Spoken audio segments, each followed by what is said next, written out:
I just want everyone to note that what the Senate just heard was Senator Hassan, vintage Senator Hassan, saying repeatedly, let us find a way to move forward in a bipartisan way.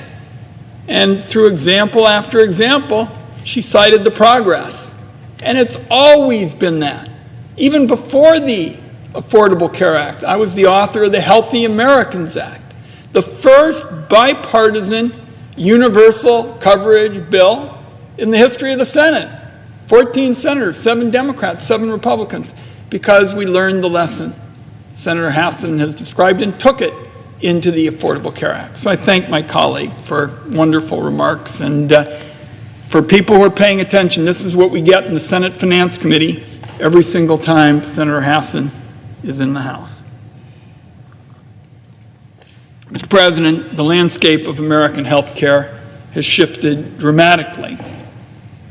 In the 13 years since the Affordable Care Act was signed into law, I believe many find it hard to even recall the day when an American could be denied health insurance because of a pre-existing medical condition.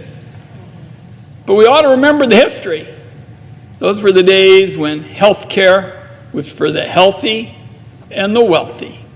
The insurance companies, under the law, could just clobber somebody with a pre-existing condition. You were basically on your own.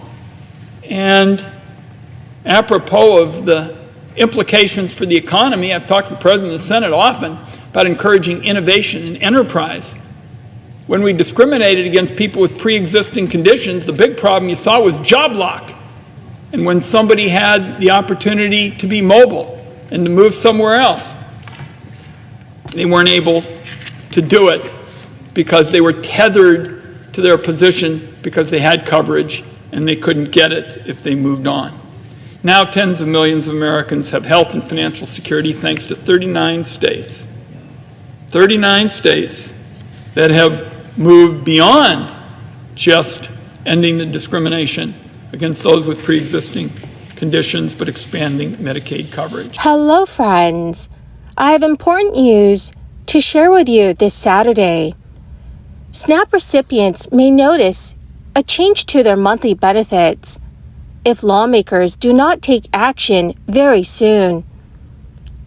Democrats are struggling to agree with Republicans over the SNAP benefits, as some have proposed stricter eligibility requirements and much smaller checks. But several states are now approving plans to provide households with extra cash every month. My friends, please make sure that you watch until the end of this video to hear about all of the details. Also, at the end of today's video, I will be announcing yesterday's winners for the Walmart gift card giveaway. But if you would like to enter next Friday's giveaway, all you have to do, friends, is make sure that you are subscribed to my channel, click and like several of my videos, and then comment below the keyword of each video that you watch. The more videos that you watch and then comment on, the greater your chances, my friends, of winning the giveaways. Democrats in the House of Representatives and Senate are ready to play hardball to protect Supplemental Nutrition Assistance Program benefits in this year's Farm Bill, as a food program becomes caught up in broader GOP efforts to cut government spending. Democrats argue that the ending of crisis-era SNAP increases this month is already too much of a cut for the average program recipient to handle, and that any additional cuts would be wrong. Democratic Representative Jim McGovern told The Hill, if they mess around with SNAP benefits, there will be no Farm Bill. Jim McGovern is a member of the House Agriculture Committee, responsible for the Farm Bill, and he's also co-chairman of the House Hunger Caucus. Food assistance programs make up about 3/4 of the must-pass Farm Bill's expenditures, which must be reconsidered and approved every 5 years, along with subsidies for farmers and conservation programs. This year's debate over SNAP benefits is setting the stage for a fight. much like the one that accompanied the 2018 Farm Bill, when Republicans insisted on increasing work requirements to receive SNAP benefits.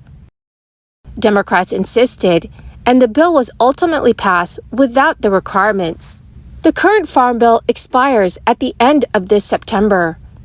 The average SNAP recipient saw their benefits reduced by $83 per month after expanded benefits ended nationally this month. That sharp reduction has advocates worried about a hunger cliff, a large group of people who are suddenly unable to afford basic nutrition. Representative McGovern said, "The reality is that we have a hunger problem in this country, and the SNAP benefit to begin with is not adequate. The idea that somehow this is an overly generous benefit and that we need to shrink it even more is just a wrong thing to do with people who are struggling." Benefits went up by 22.5% in 2021 due to an update of the Thrifty Food Plan, which is the Department of Agriculture's formula for how much food costs. Current SNAP benefits provide recipients with about $6 per day per person to help pay for groceries and other food expenses. The Thrifty Food Plan is the lowest level of the 4 food plans that the USDA publishes, with each level of the plan approximating the cost of a more complete diet. The Food Research and Action Center and some Democrats have advocated for using the more expensive, low-cost plan to calculate SNAP benefits instead of the thrifty level. Representative Alma Adams and Senator Kirsten Gillibrand introduced a bill in Congress to do just that. While many Democrats are advocating for expanding SNAP benefits, either by extending crisis-era increases permanently or changing the food plan benefits that are tied to it, that seems unlikely given GOP control of the House and a narrowly divided Senate.